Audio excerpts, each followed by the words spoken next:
Western media ना एक issue पे काफी डिस्कशन कर रहा है। क्या नॉर्थ कोरिया 2024 में युद्ध स्टार्ट करेगा साउथ कोरिया के अगेंस्ट? क्यों डिस्कशन चल रही है इस इश्यू पर? क्योंकि देखो 2023 के अंत में ना वहां पे कम्युनिस्ट पार्टी का सम्मेलन आयोजित हुआ था, जिसमें नॉर्थ कोरिया के लीडर किम जोंग ने ना एक जबरदस्त स्पीच दी, जिसमें उन्होंने बोला कि न्यूक्लियर वेपन्स का जो एक्सपेंशन है ना आप इंक्रीज कर दो, ज्यादा से ज्यादा बैलिस्टिक मिसाइल्स की टेस्टिंग करो। 3 नए सैटेलाइट्स नॉर्थ कोरिया छोड़ने वाला है। ये सैटेलाइट्स क्या करेंगे? जासूसी करेंगे। अपनी स्पीच में किम जोंग ने ना साउथ कोरिया और यूएस के ऊपर आरोप लगाया कि आप लोग बल्कि मनमाने ढंग से और लापरवाही से युद्ध की तैयारी कर रहे हो और हमें बोल रहे हो कि हम शांति चाहते हैं। तो अब ऐसा लगता है कि जैसे नॉर्थ कोरिया ने युद्ध का डिसीजन लिया है और वार किसी भी समय कोरियन पेनिनसुला में स्टार्ट हो सकता है। देखो अब ना इस चीज को लेकर ना एक्सपर्ट्स बटे हुए हैं। कुछ लोग ये बोलते हैं जैसे देखो 1950 में टेंशंस थी साउथ कोरिया और नॉर्थ कोरिया के बीच में और किम जोंग के दादा ने युद्ध करने का फैसला लिया था, ठीक वैसी ही सिचुएशन अभी लग रही है। इसे लाइटली नहीं ले सकते। इसे यूजुअल जो आरोप प्रत्यारोप लगाए जाते हैं नॉर्थ कोरिया और साउथ कोरिया के द्वारा, उस रूप में इस चीज को नहीं ले सकते। वर्ल्ड को सीरियस होना चाहिए कोरियन पेनिनसुला में मौजूद टेंशंस के बारे में। लेकिन कुछ एक्सपर्ट्स ये कह रहे हैं कि अभी नॉर्थ कोरिया युद्ध स्टार्ट नहीं करेगा, क्योंकि नॉर्थ कोरिया के जो साथी हैं रशिया और चाइना, वो नहीं चाहते कि अभी इस समय युद्ध स्टार्ट हो। क्योंकि देखो ऑलरेडी रशिया का युद्ध चल रहा है यूक्रेन के साथ में, और जिसमें नॉर्थ कोरिया भी रशिया की थोड़ी बहुत मदद कर रहा है। तो नॉर्थ कोरिया के जो अलाय कंट्रीज हैं चाइना, रशिया, ये कभी सजेस्ट नहीं करेंगे नॉर्थ कोरिया को कि अभी आप युद्ध स्टार्ट कर दीजिए। बट देखो कुछ एक्सपर्ट्स बोलते हैं कि नॉर्थ कोरिया नहीं मानता रशिया वगैरह की भी, और नॉर्थ कोरिया को लगता भी नहीं कि युद्ध की सूरत में एक लेवल से ज्यादा रशिया वगैरह हमारी हेल्प करेंगे। वैसे देखो जब ट्रंप राष्ट्रपति थे ना, तो ट्रंप और किम जोंग का ना एक समिट ऑर्गेनाइज हुआ था शांति स्टैब्लिश करने के लिए। तो यूएस ने नॉर्थ कोरिया को ऑफर दिया था कि आप अपने न्यूक्लियर वेपन्स को छोड़ दीजिए, बदले में हम आपके ऊपर सैंक्शंस हटा देंगे। लेकिन इस चीज को लेकर ना, इस प्रपोजल को लेकर कोई सहमति नहीं बन पाई नॉर्थ कोरिया और यूएस के बीच में। तो नॉर्थ कोरिया को ना काफी निराशा हाथ लगी। अभी नॉर्थ कोरिया कुछ भी नहीं इंपोर्ट कर पाता, सिर्फ खाने पीने की चीजें ढंग से इंपोर्ट कर पाता है, वो भी दिक्कत आती है। नॉर्थ कोरिया के ऊपर बहुत सारे सैंक्शंस लगाए हुए हैं वेस्टर्न कंट्रीज ने, और थोड़ा बहुत चाइना और रशिया नॉर्थ कोरिया की मदद करता है, और बाकी देश तो सिर्फ खाना वगैरह देते हैं नॉर्थ कोरिया को, और ज्यादातर चीजों में ट्रेड नहीं होता है। तो नॉर्थ कोरिया ना इस चीज से काफी दुखी है। वो चाहता है कि बाकी देशों के साथ ट्रेड हो, हमारे यहां पर भी इकोनॉमिक प्रोस्पेरिटी आए, लेकिन रिलेशंस नॉर्मलाइज नहीं हो रहे हैं यूएस और साउथ कोरिया के साथ, और इस वजह से फ्रस्ट्रेशन जो है ना नॉर्थ कोरिया की बढ़ती जा रही है, ये कुछ एक्सपर्ट्स बोलते हैं। वैसे डिस्कशन की बात करें, डेट आज की 16 जनवरी 2024 है, और स्वागत है आपका डिस्कशन में। आज देखो द हिंदू तो पब्लिश नहीं हुआ है, द हिंदू की आज छुट्टी है पोंगल और मकर संक्रांति के बाद में। लेकिन कुछ दूसरे न्यूज़पेपर से हम अच्छे आर्टिकल डिस्कस करेंगे। पहला आर्टिकल विभिन्न राज्यों के बीच में इनकम डिस्पैरिटीज को लेके, दूसरा article international court of justice को लेके, और तीसरा आर्टिकल भी बढ़िया लद्दाख। मतलब आर्टिकल अच्छा है लेकिन जो हुआ है वो खराब है। कश्मीर और लद्दाख में इस बार बर्फबारी नहीं हुई है, जिसका बहुत ज्यादा नुकसान हो रहा है। इस पूरे इशू को समझेंगे, नुकसान क्या हो रहा है। बात सिर्फ टूरिज्म तक सीमित नहीं है, और क्यों बर्फबारी नहीं हुई है उस कंसेप्ट को भी हम डिटेल से समझेंगे। चलिए डिस्कशन स्टार्ट करते हैं। इसके बाद नेक्स्ट आर्टिकल इंडिया में इनकम डिस्पैरिटीज से संबंधित है। आप देखो जीएस पेपर 3 के इस टॉपिक से आर्टिकल को रिलेट कर सकते हो। क्या कंटेस्ट है? देखो हमारे देश के विभिन्न राज्यों के बीच में जो इनकम डिस्पैरिटीज है ना, इनकम डिफरेंस है, वो बढ़ते ही जा रहे हैं। जैसे देखो कुछ राज्य ऐसे हैं जो साउथ में है, वेस्ट में है, जैसे तमिलनाडु, वेस्ट में जैसे गुजरात, महाराष्ट्र। यहां पर कैपिटा इनकम जो है ना नेशनल एवरेज से काफी ज्यादा है। समझे? यहां per capita state domestic product यानी एसडीपी नेशनल एवरेज से ज्यादा है, और कुछ राज्य ऐसे हैं जहां पे per capita income national average से काफी कम है। ये राज्य कहां पे है? देश के नॉर्थ में है, सेंटर में है, ईस्ट में है। देखो सीरियस बात यह है कि ये जो गैप है ना कम होने के बजाय बढ़ता जा रहा है। जैसे 1990-91 के दौरान per capita state domestic product high income states का ना लो इनकम स्टेट्स के मुकाबले में 1.7 टाइम्स था। अब धीरे धीरे समय आगे बढ़ा तो ये गैप बल्कि कम होना चाहिए था। सरकार का काम है ये इंश्योर करना देश के हर एक हिस्से में डेवलपमेंट आए, बट ये गैप कम होने के बजाय बढ़ गया। 2019-20 में हाई इनकम स्टेट्स में per capita state domestic product जो है ना, लो इनकम स्टेट्स के मुकाबले में अब 2.5 गुना हो गया है। इसके बाद हम रीजन्स की बात करते हैं कि आखिरकार हमारे देश में ये रीजनल डिस्पैरिटीज क्यों बढ़ती जा रही हैं। सबसे पहली चीज, हिस्टोरिकल फैक्टर्स। ये पॉइंट देखो, हमने पहले भी डिस्कस किया था कि जो ब्रिटिशर्स है ना, उन्होंने देश के कुछ हिस्सों को ज्यादा डेवलप किया। For example Bombay, Madras. Britishers तो ये देखा करते थे कहां पे इंडस्ट्री लगाने से हम अच्छे से देश को लूट सकते हैं। अब बॉम्बे, मद्रास ये ऐसे रीजन थे जहां पर ब्रिटेन में आना जाना रिलेटिवली आसान था। कोस्टल सिटीज हैं तो ब्रिटेन से बना बनाया माल यहां पर लेके आना बॉम्बे में, मद्रास में, और यहां से माल भेजना, रॉ मटेरियल भेजना कहां पर, ब्रिटेन में, वो इजी था। इसलिए ब्रिटेन ने ना इन रीजन्स को थोड़ा ज्यादा डेवलप किया। और जब देश आजाद हुआ उसके बाद भी शुरुआती सालों में ये पॉलिसीज कंटिन्यू रही और 5 ईयर प्लान्स में भी कुछ रीजन्स को ज्यादा तवज्जो दी गई। लेकिन बाद में देखो सरकार को यह एहसास हुआ कि ना उन रीजन्स को डेवलप करना जरूरी है जहां पे बहुत ज्यादा गरीबी है, वो रीजन्स जो बहुत ज्यादा पिछड़े हुए हैं।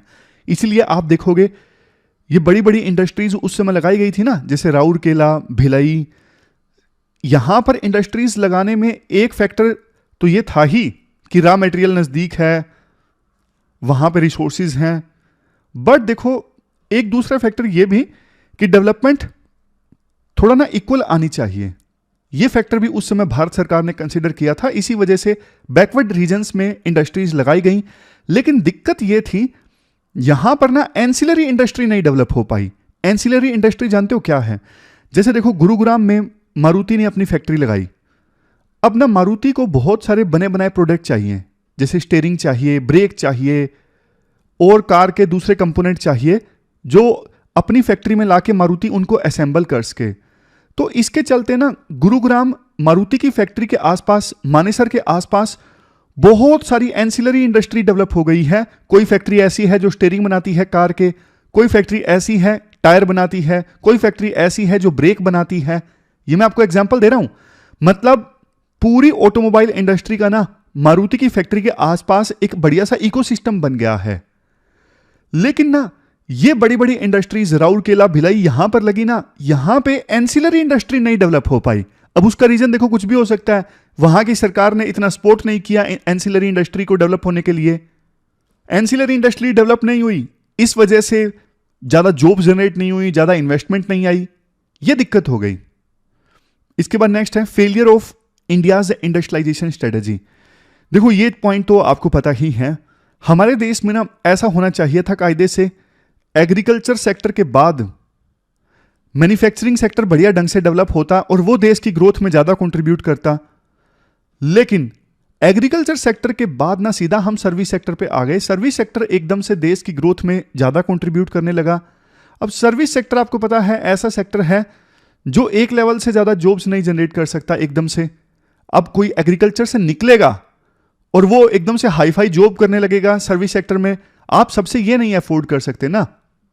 तो अगर एवोल्यूशन ऐसे होता ढंग से जैसा बाकी डेवलप कंट्रीज में हुआ कि एग्रीकल्चर सेक्टर में कंट्रीब्यूशन, एग्रीकल्चर सेक्टर का कंट्रीब्यूशन ज्यादा देश की इकोनॉमी में, धीरे धीरे फिर एग्रीकल्चर सेक्टर से लोग निकलने लगे, मैन्युफैक्चरिंग सेक्टर में काम करने लगे और मैन्युफैक्चरिंग सेक्टर का कंट्रीब्यूशन पड़ गया देश की इकोनॉमी में, और फिर मैन्युफैक्चरिंग सेक्टर से निकल के लोग सर्विस सेक्टर में काम करने लगे और सर्विस सेक्टर का कंट्रीब्यूशन एकदम से बढ़ गया। अगर ये सिलसिलेवार ढंग से चलता तो ज्यादा बढ़िया होता, लेकिन इंडिया की स्ट्रेटेजी गड़बड़ा गई। मैन्युफैक्चरिंग सेक्टर हमारे देश में अच्छे से डेवलप नहीं हो पाया।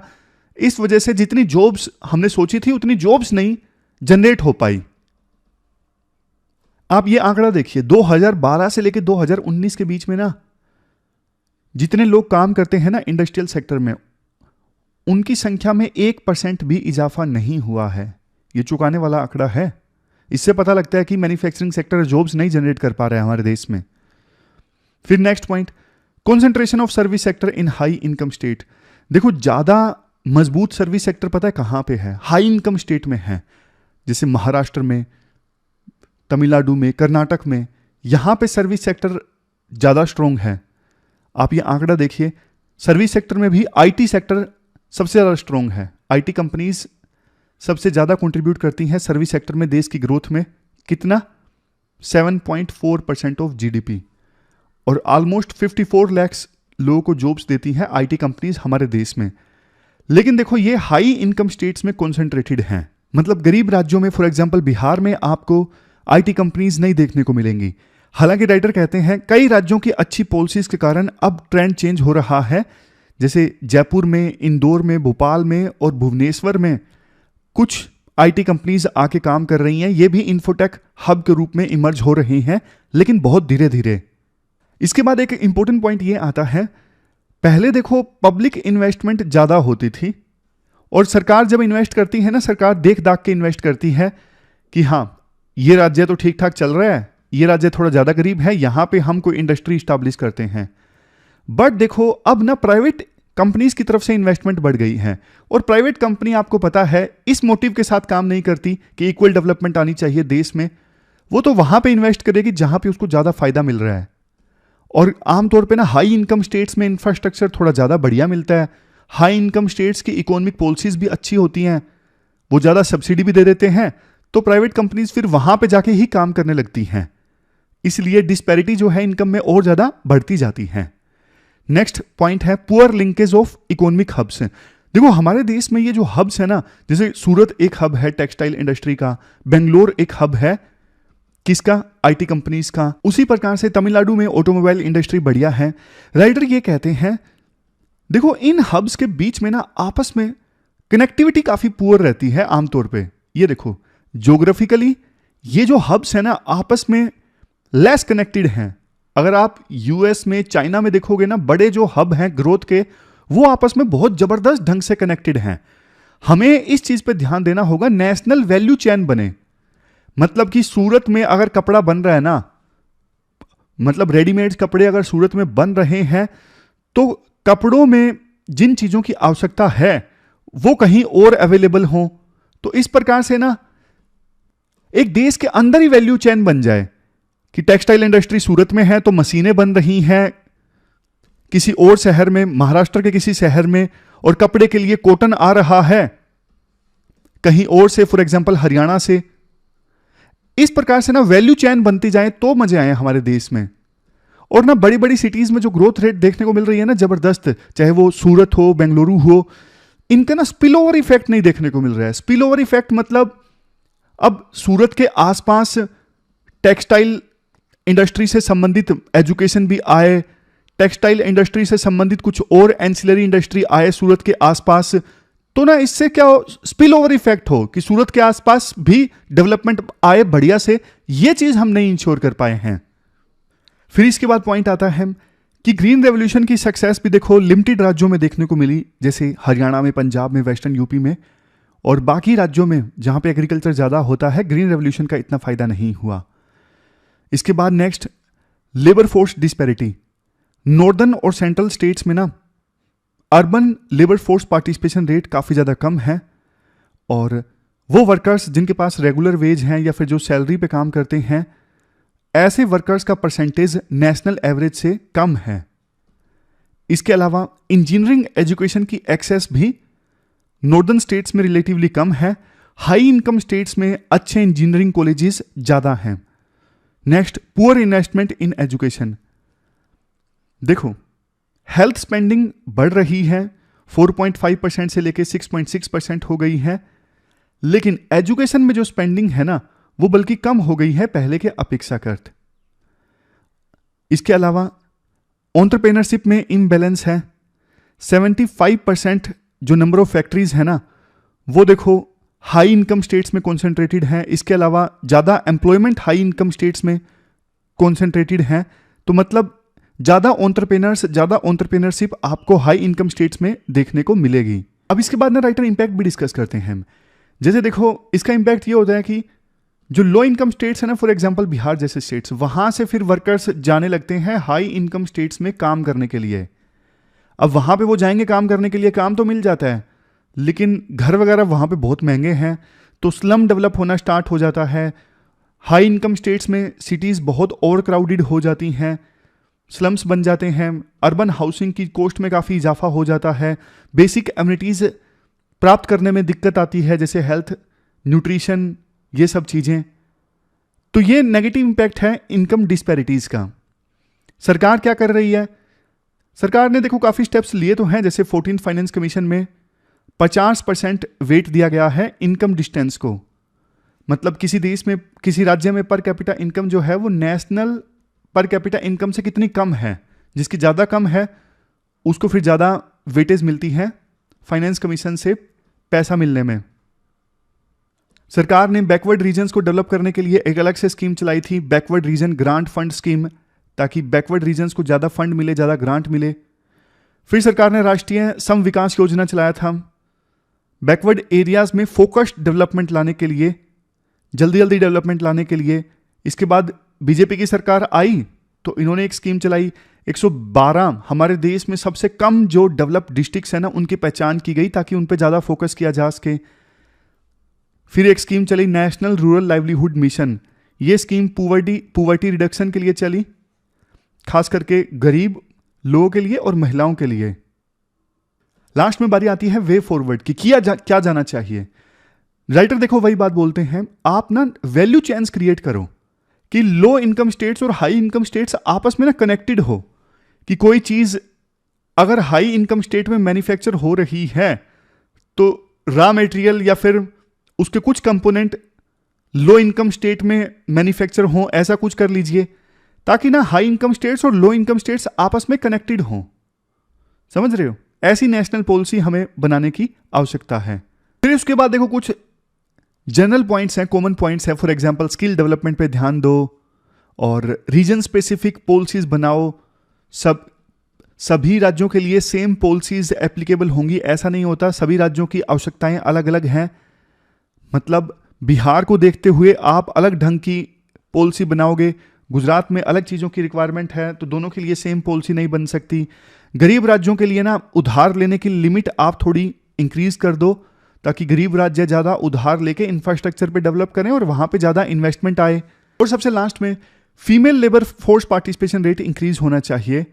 अगर देखो महिलाएं काम करेंगी तो ना सिर्फ महिलाएं इंपावर होंगी, घर की इनकम भी बढ़ेगी, गरीबी दूर होगी और देश की, राज्य की इकोनॉमिक ग्रोथ रेट भी ज़्यादा होगी। 2022-23 की रिपोर्ट के अनुसार इंडिया में female labour force participation rate 37% है, इसे इंक्रीज किया जाए। तो ये पूरा आर्टिकल हमने डिस्कस किया विभिन्न राज्यों के बीच में इनकम डिस्पैरिटीज से संबंधित। चलते हैं आगे। इसके बाद next article international court of justice से संबंधित है। आप देखो जीएस पेपर सेकंड के इस टॉपिक से आर्टिकल को रिलेट कर सकते हो। क्या कंटेक्स्ट है? पहले मैं आपको ना इंटरनेशनल कोर्ट ऑफ जस्टिस के बारे में बताता हूं, फिर उसके बाद कंटेक्स्ट बताऊंगा। देखो यूएन की ना हाईएस्ट जुडिशियल बॉडी है इंटरनेशनल कोर्ट ऑफ जस्टिस। कहां पे स्थित है ये नीदरलैंड की हेग सिटी में पीस पैलेस से काम करती है। इसको ना यूएन के चार्टर की सहायता से इस्टेब्लिश किया गया था जून 1945 में। इस बॉडी ने ना रिप्लेस किया permanent court of international justice को। पहले ना permanent court of international justice हुआ करती थी, लेकिन 2 वर्ल्ड वार के बीच में ना ये बॉडी कुछ भी नहीं कर सकी, जबकि आपको पता है सेकेंड वर्ल्ड वार में इतनी तबाही हुई। फिर उसके बाद यूएन बना और ये भी लगा कि यार एक इंटरनेशनल कोर्ट तो जरूर होनी चाहिए, तो यूएन के चार्टर के थ्रू ये बॉडी इस्टेब्लिश की गई थी इंटरनेशनल कोर्ट ऑफ जस्टिस। अब देखो कंटेक्स्ट ये है कि ना south Africa international court of justice में गया है इजराइल के अगेंस्ट। साउथ अफ्रीका का ये कहना है इजराइल जीनोसाइड कर रहा है पैलेस्टीनियन लोगों का। 7 अक्टूबर को हमला किया था हमास ने इजराइल के ऊपर, जिसमें 1200 लोग मारे गए थे इजराइल के।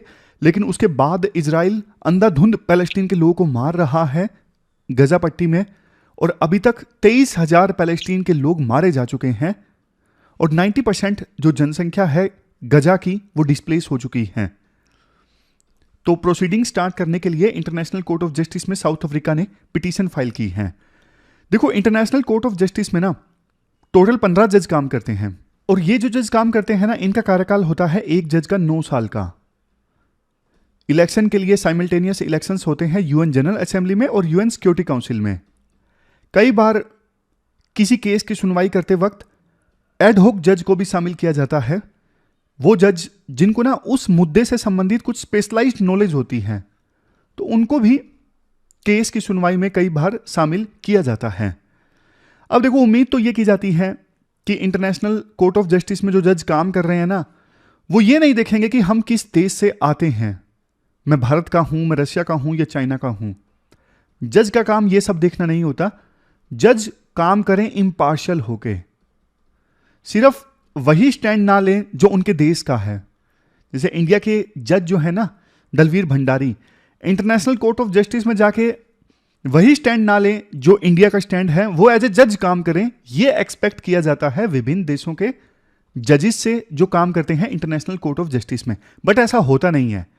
अब जैसे एग्जांपल देता हूं आपको, 2022 में ना इंटरनेशनल कोर्ट ऑफ जस्टिस ने ऑर्डर किया रशिया को कि आप अपने मिलिट्री ऑपरेशन को ना इमीडिएटली रोक दीजिए यूक्रेन में।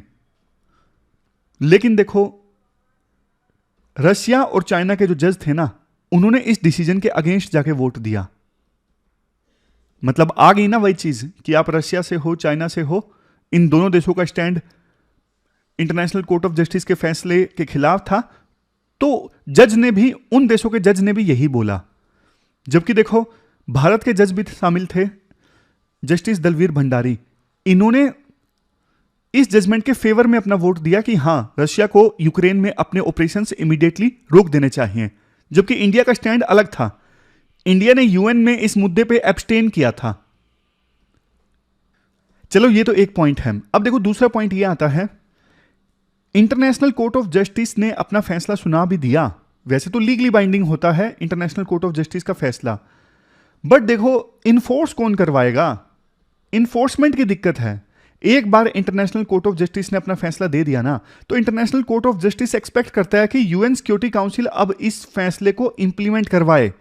लेकिन आपको भी पता है, यूनाइटेड नेशंस सिक्योरिटी काउंसिल में तो 5 देशों के पास में वीटो पावर होती है।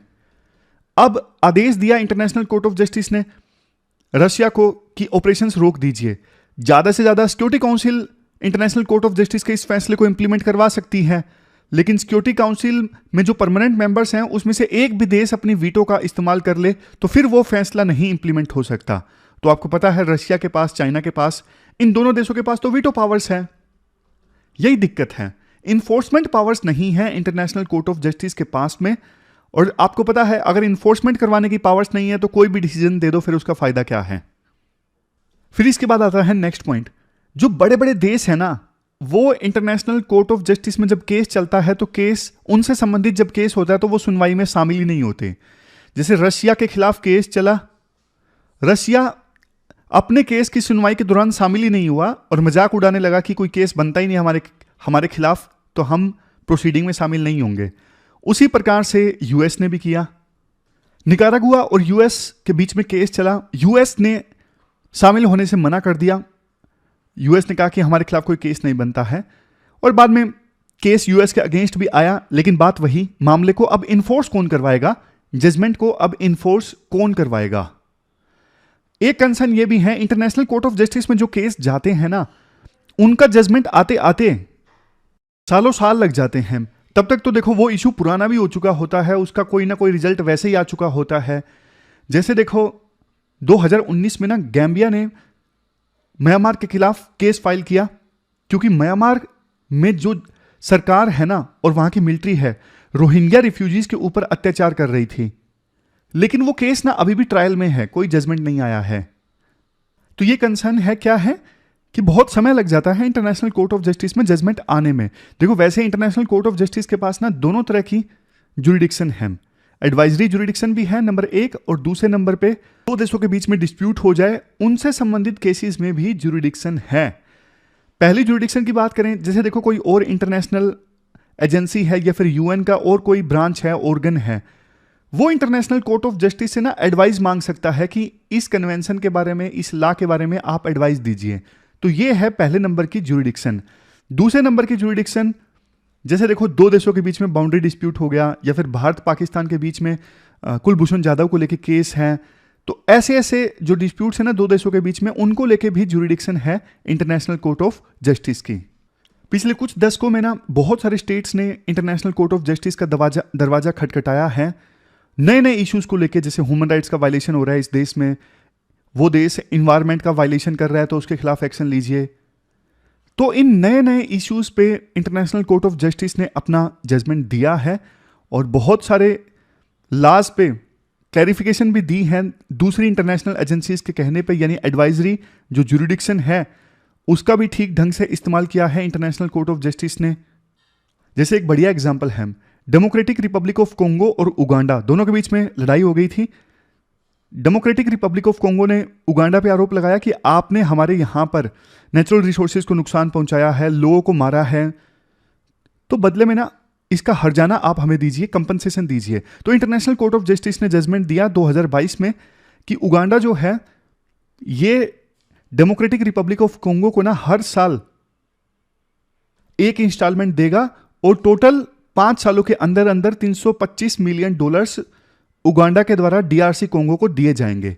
और मान भी लिया था उगांडा ने इंटरनेशनल कोर्ट ऑफ जस्टिस की इस जजमेंट को, क्योंकि देखो जो कमजोर देश हैं उनके पास कोई विकल्प नहीं होता, वो मान लेते हैं। पावरफुल देश इनकार कर देते हैं, उनको पता है ज्यादा ज्यादा क्या होगा, सिक्योरिटी काउंसिल में मैटर आएगा, सिक्योरिटी काउंसिल में तो हमारे पास वीटो है। एडवाइजरी रोल का एग्जाम्पल दिया जाता है, जैसे देखो थ्रेट जो है न्यूक्लियर वेपन्स की, मतलब न्यूक्लियर वेपन्स की थ्रेट या फिर यूज, इसकी लीगैलिटी से संबंधित 1996 में इंटरनेशनल कोर्ट ऑफ जस्टिस ने अपना ओपिनियन दिया था।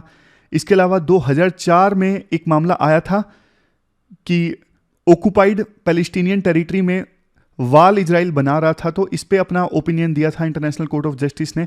राइटर ये कहते हैं देखो बेशक इन्फोर्समेंट पावर नहीं है इंटरनेशनल कोर्ट ऑफ जस्टिस के पास में, लेकिन इंटरनेशनल कोर्ट ऑफ जस्टिस अपना ओपिनियन भी देता है ना, तो ना इससे विभिन्न देशों का स्टैंड जो है वो प्रभावित होता है, इंटरनेशनल ओपिनियन प्रभावित होती है, विभिन्न देशों के ऊपर प्रेशर आता है एटलीस्ट कि देखो इंटरनेशनल कोर्ट ऑफ जस्टिस ने भी हमारे खिलाफ स्टैंड लिया है।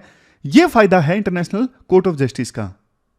लास्ट में राइटर कहते हैं देखो वर्ल्ड आज के समय में ना इतना पोलराइज्ड है, जज भी पोलराइजेशन के शिकार हैं, तो ये एक्सपेक्ट करना कि जज जो है बिल्कुल निष्पक्ष होकर काम करें और ये भी ना देखें कि उनके देश ने क्या स्टैंड लिया है, देखो ये उतना मुमकिन नहीं है, प्रैक्टिकल चीज नहीं है सही बताऊं तो ये हमने पूरा आर्टिकल डिस्कस किया इंटरनेशनल कोर्ट ऑफ जस्टिस से संबंधित। चलते हैं आगे। इसके बाद नेक्स्ट आर्टिकल ना, कश्मीर और लद्दाख में ना इस बार बर्फबारी नहीं हुई। अब देखो ये बहुत इंपॉर्टेंट इशू है। आमतौर पे ना जनवरी में कश्मीर में जो गुलमर्ग है ना वो पूरा बर्फ की चादर से घिर जाता है, काफी तरह के स्पोर्ट्स यहां पे खेले जाते हैं, लेकिन इस बार बर्फबारी हुई नहीं, पूरा सीजन ड्राई निकल गया। आमतौर पे सामान्य सालों में दिसंबर के फर्स्ट हाफ में बर्फबारी होती है और पूरे जनवरी में तो बर्फबारी होती रहती है, लेकिन इस बार आप तस्वीर देखोगे, ये देखो पूरा ड्राई। अब देखो टूरिस्ट का ना आना, बर्फबारी ना होने की वजह से ये तो सिर्फ आपको एक चीज दिख रही है कि इस बार बर्फबारी नहीं हुई तो टूरिस्ट नहीं आए, अदरवाइज देखो बहुत सारी चीजें ना जुड़ी हुई हैं इस चीज से। बर्फबारी होती है तो सोइल में मॉइस्चर आता है, सोइल में मॉइस्चर आता है तो विंटर क्रॉप्स में पैदावार अच्छी होती है, हॉर्टिकल्चर में प्रोडक्शन यहाँ पे अच्छी होती है, सैफरन की खेती के लिए फेमस है कश्मीर, सैफरन की प्रोडक्शन अच्छी होती है, लेकिन नो बर्फबारी मीन्स सोइल में मॉइस्चर की कमी। अब देखो एक फैक्टर ये भी है, इवन रिवर्स को, स्ट्रीम्स को जो पानी मिलता है ना उसमें बर्फबारी एक इंपॉर्टेंट रोल प्ले करती है। अगर रिवर्स में पानी नहीं होगा तो फिर हाइड्रो इलेक्ट्रिसिटी की प्रोडक्शन प्रभावित होगी, ग्राउंड वाटर का जो लेवल है वो भी प्रभावित होगा। इसके अलावा देखो ड्रिंकिंग वाटर की सप्लाई प्रभावित होगी। मतलब देखो बात सिर्फ टूरिज्म की नहीं है, बर्फ ना आने की वजह से लोकल इकोनॉमी पूरी तरह से बर्फबारी पर डिपेंड करती है, कश्मीर में भी और लद्दाख में भी। अब एक क्वेश्चन बड़ा ये उठता है कि ड्राई विंटर क्यों? क्या ये पहली बार हुआ है कि पूरा जनवरी और दिसंबर में लद्दाख में और कश्मीर में बर्फबारी नहीं हुई? क्या ये पहली बार हुआ है? नहीं, इससे पहले भी 2022 में, 2018 में, 2015 में ऐसा हो चुका है कि सीजन बिल्कुल ड्राई रहा। अब इसके पीछे जो फैक्टर्स बताए जा रहे हैं कि 80% रेनफॉल डेफिसिट रहा कश्मीर में, क्योंकि वहां पे ना रेनफॉल बर्फ की फॉर्म में होता है, तो 80% रेनफॉल डेफिसिट है इस सीजन में। पूरे जनवरी तो अभी तक बारिश हुई नहीं और दिसंबर में शायद एक बार हुई। तो रीजंस की बात करते हैं। देखो मेनली ना इसके पीछे एक रीजन रिस्पॉन्सिबल नहीं है। राइटर ये कहते हैं एक तो देखो लगातार जो ग्लोबल वार्मिंग इंक्रीज हो रही है, टेम्परेचर इंक्रीज हो रहा है धरती का, ये फैक्टर है। उसके अलावा ना इल नीनो इवेंट का आना ईस्टर्न पैसिफिक ओशन में, लेकिन सिर्फ एकमात्र ये फैक्टर भी रिस्पॉन्सिबल नहीं है इल नीनो का आना, क्योंकि पहले ऐसा हो चुका है, इल नीनो नहीं आया था, बावजूद इसके सीजन ड्राई रहा। फिर राइटर बात करते हैं वेस्टर्न डिस्टर्बेंस की। देखो वेस्टर्न डिस्टर्बेंस जो है वो हमारे देश में ना 30वें नंबर पे सबसे ज्यादा रेन कंट्रीब्यूट करने वाला फैक्टर है। बाकी दो फैक्टर्स कौन से हैं? एक तो देखो साउथ वेस्ट मानसून, एक नॉर्थ ईस्ट मानसून। हमारे देश में, देश के नॉर्दर्न इलाकों में और नॉर्दर्न वेस्टर्न इलाकों में मानसून के बाद और विंटर के महीनों में जो बारिश होती है ना, वो वेस्टर्न डिस्टर्बेंसेस की वजह से होती है। अगर आपने ज्योग्राफी पढ़ ली तो ठीक है, लेकिन वेस्टर्न डिस्टर्बेंसेस हैं क्या?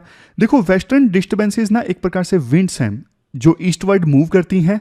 यहां पे देखो ईस्टवर्ड मूव करने वाली रेन बीरिंग विंड्स हैं वेस्टर्न डिस्टर्बेंसेस, जो ओरिजिनेट होती हैं मेडिटेरेनियन सी में, और मेडिटेरेनियन सी से ओरिजिनेट होती हैं, वहां से मॉइस्चर लेके आती हैं, इवन अटलांटिक ओशन से भी मॉइस्चर इकट्ठा करती हैं, फिर उसके बाद अफगानिस्तान, ईरान, इन सब देशों को पार करते हुए बारिश करती हैं फिर इंडिया के नॉर्थ और नॉर्थ वेस्टर्न इलाकों में। अब लेकिन देखो पिछले कुछ सालों में ये देखा गया है कि ये वेस्टर्न डिस्टर्बेंसेस ना वीक पड़ रही हैं। पहले ना इन वेस्टर्न डिस्टर्बेंसेस की वजह से ज्यादा बार बारिश होती थी, मतलब सर्दियों में कम से कम 4 से 6 बार बारिश हो जाया करती थी, लेकिन अब ना ये कमजोर पड़ रही हैं। तो ना कई बार तो पूरे पूरे महीने बारिश होती नहीं है, कई बार जनवरी में सिर्फ एक बार बारिश होती है। अब क्वेश्चन ये उठता है कि वेस्टर्न डिस्टर्बेंसेस पिछले कुछ सालों में क्यों कमजोर पड़ रही हैं? क्योंकि देखो बात यह है कि अर्थ का एवरेज टेम्परेचर बढ़ रहा है, टेम्परेचर बढ़ने की वजह से कम मॉइस्चर ये इकट्ठा कर पाती हैं। अब देख लीजिए ओवरऑल अर्थ का एवरेज टेम्परेचर जो है वो बढ़ रहा है। ये जो अर्थ का एवरेज टेम्परेचर बढ़ रहा है ना, ये ज्यादा हाइट्स पे ज्यादा दिखता है। इवन आप कई बार देखोगे ना, कश्मीर का जो टेम्परेचर है ना वो दिल्ली के बराबर देखने को मिलता है कई बार सर्दियों में। तो ये एक फैक्टर है जिसकी वजह से ना वेस्टर्न डिस्टर्बेंसेस ना अब कमजोर पड़ रही हैं, समझे? तो ये पूरा आर्टिकल हमने डिस्कस किया वेस्टर्न डिस्टर्बेंसेस के कंसेप्ट से संबंधित, और जिसकी वजह से कश्मीर और लद्दाख में बारिश नहीं हुई है इस बार। और बात सिर्फ इस फैक्टर की नहीं है, दूसरे फैक्टर्स भी अपना अपना रोल प्ले कर रहे हैं। वो पूरा कंसेप्ट हमने समझा। अब लास्ट में क्वेश्चंस हम देख लेते हैं। प्री का ये क्वेश्चन आपको अटेम्प्ट करना है। वीडियो को पॉज करके क्वेश्चन को ध्यान से पढ़िए। मीनवाइल मैं आपको मेंस के क्वेश्चन बता देता हूं, फिर इसके बाद आंसर बताता हूं इस क्वेश्चन का। 2 क्वेश्चंस आपको अटेम्प्ट करने हैं मेंस से संबंधित, एक वेस्टर्न डिस्टर्बेंसेस से संबंधित, एक इकोनॉमिक ग्रोथ में डिस्पैरिटीज हैं, इनकम डिस्पैरिटीज हैं विभिन्न राज्यों के बीच में, रीजन्स क्या है, कैसे एड्रेस किया जाए। ये दोनों क्वेश्चंस आपको एड्रेस करने हैं 250 वर्ड्स में। क्वेश्चन बड़े हैं, लेकिन जब आप सोल्व करने बैठोगे तो आपको लगेगा कि स्टेटमेंट बड़ी है, क्वेश्चन इतने बड़े नहीं है, लेंथी नहीं है, तो आंसर आप आसानी से 250 वर्ड्स में दे सकते हो। प्री के क्वेश्चन का आंसर मैं आपको बताता हूं, अभी तक आपने सोल्व कर ही लिया होगा। दोनों स्टेटमेंट में देखो सेकंड स्टेटमेंट सही है, पहली स्टेटमेंट गलत है। तो ये थी हमारी आज की डिस्कशन। कैसी लगी आपको डिस्कशन आप कमेंट बॉक्स में बताइए। और उड़ान मैगजीन जैसा शुरुआत में मैंने आपको बताया, आप डाउनलोड कर सकते हो, बढ़िया से पढ़िए। फिलहाल इस डिस्कशन में इतना ही है। Thank you very much for discussion.